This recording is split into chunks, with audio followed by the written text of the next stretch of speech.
Listen, I royally screwed up on this job. The eagle-eyed of you will recognise this van. It's the transit van that I started doing months and months and months ago. In fact, in October, we're now in January. So, the hob cooker, it's got a fridge under there, little drawers, it's got a new bulkhead, which has got a door that goes through into the cab, overhead storage. It's got the bobble heater with a Propex tank, diesel heater, Victron, everything, and also the EcoTree lithium battery there. However, this van still isn't done, and I've had it since October. I'm going to talk to you. I'm going to talk you through why. Look at this cable out my way. I'm going to talk you through why this van still ain't done. This is a not long story. This is a crazy story. Okay, so I've had this van since October. The customer supplied a lot of equipment for this van beforehand, so when it arrived to me, it was an empty van full of boxes of things. So I've put together most of those things. I've built this van to a good standard. It's pretty much done, 90% done. There's just a couple of storage cupboards to do, and then the cladding the back doors and some bits and bobs. But the customer supplied 3 windows for this van, 1 for the sliding door and 2 for the back here, which you can see. Fitted all the windows, fitted the skylight, fitted these 2 windows fine, came to fit this window behind me, and well, I don't really know. In hindsight, I could have probably done better, but there was a mix-up, and the window that was supplied was slightly wrong. As in, it was a perfect rectangle, I think, whereas the lines that the suede lines or whatever they're called on the van were slightly out. So when I put the window up to check it was the right window, it appeared to be fine. I had no reason to believe it wouldn't be fine. Cut out the window hole, prepared it, put the sealant on, got ready, put the window up, and it was like a centimetre out on the bottom and one corner. And I could have cried. Well, in fact, I think I probably did cry, but I know that I went very faint at the thought of what I'd just done. Basically, this is one of the newest vans I've ever worked on. It's only a couple of years old. Most expensive vans I've worked on. And essentially, I'd just cut a huge hole out of the side of it for no, well, wrong, basically wrong. Shouldn't have done it. So since that happened, there'd been some communication mix-ups between the window company and the customer. So it was kind of 3 people equally to blame, I think. But again, I'm not trying to push blame away. I probably could have checked it 5 times. I probably could have done better at checking it. But it's just one of those things. So I said to the window company, get me another window, the right one, and I'll sort it. However, this window doesn't exist. There's a one-piece window that fits this hole.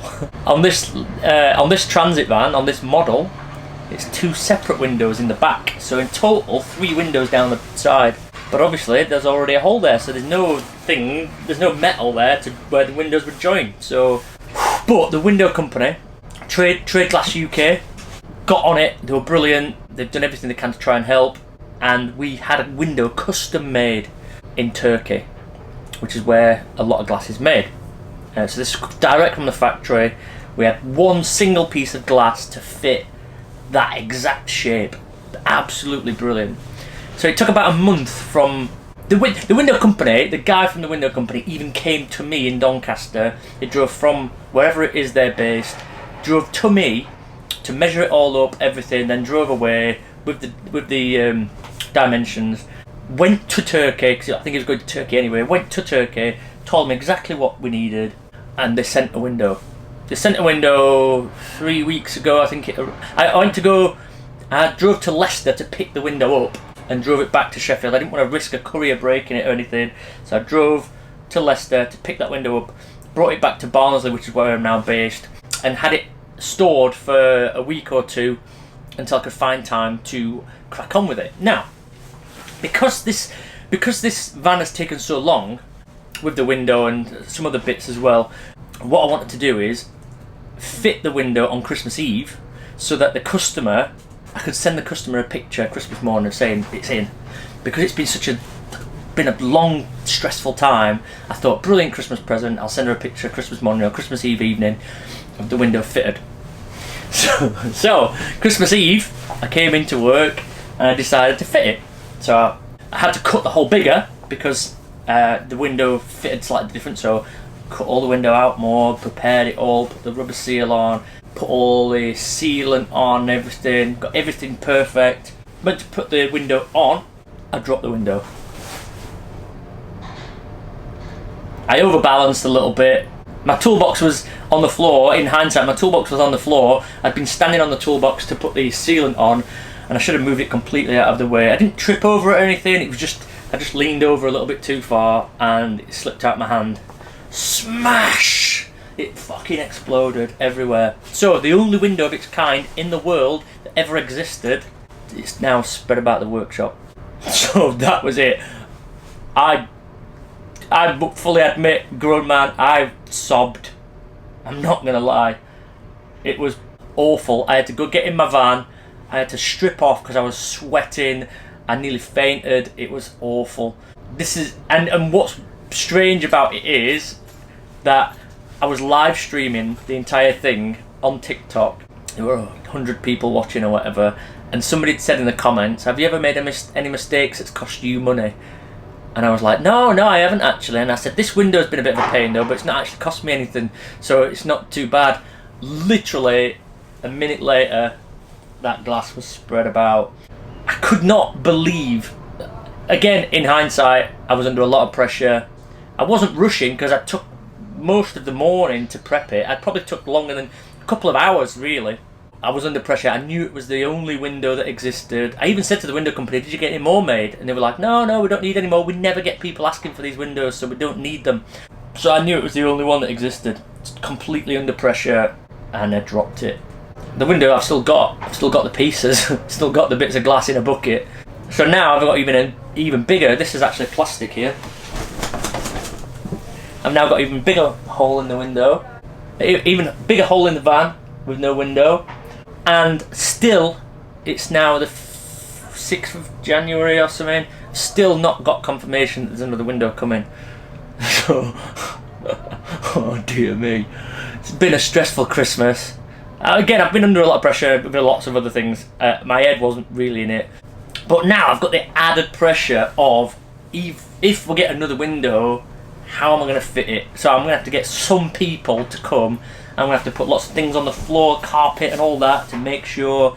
You know those suction things with the handles that you use to fit glass? I've got them, but I don't trust them. I don't trust those things. Don't trust them not to let go. I could never imagine just letting go of a piece of glass and just holding it by these, because then things fail. The thing that doesn't fail as often is my hands, and my hands failed me on that day. So here we are incomplete on this job that's been with me since October. It's just been moved about. There was 180 miles left in the tank of diesel. We're now on about 40 miles because of moving it out around this yard, having it sat running while we're testing things. It's just not gone anywhere other than just being sat here, being moved from one place to another. It is awful. This van was due to be something really good, maybe take 5 or 6 weeks to complete, and we're now here 3 months later. I cannot believe my luck. It's an absolute disaster. Anyway, I thought I'd fill you in on that story, and also the story of this transit van. You wonder why I hate transit vans. It's because of stuff like this. I think me and this van never got on from the start because it knew I didn't like transit vans. Anyway, I'll let you go. Thank you for watching. I hope you get some amusement out of this. And just remember, before you're judgmental, at least I've got the balls to say I made a mistake. And at least I've got the balls to live stream my job. Not a lot of tradesmen do that, but we all make mistakes. See you soon, bye bye.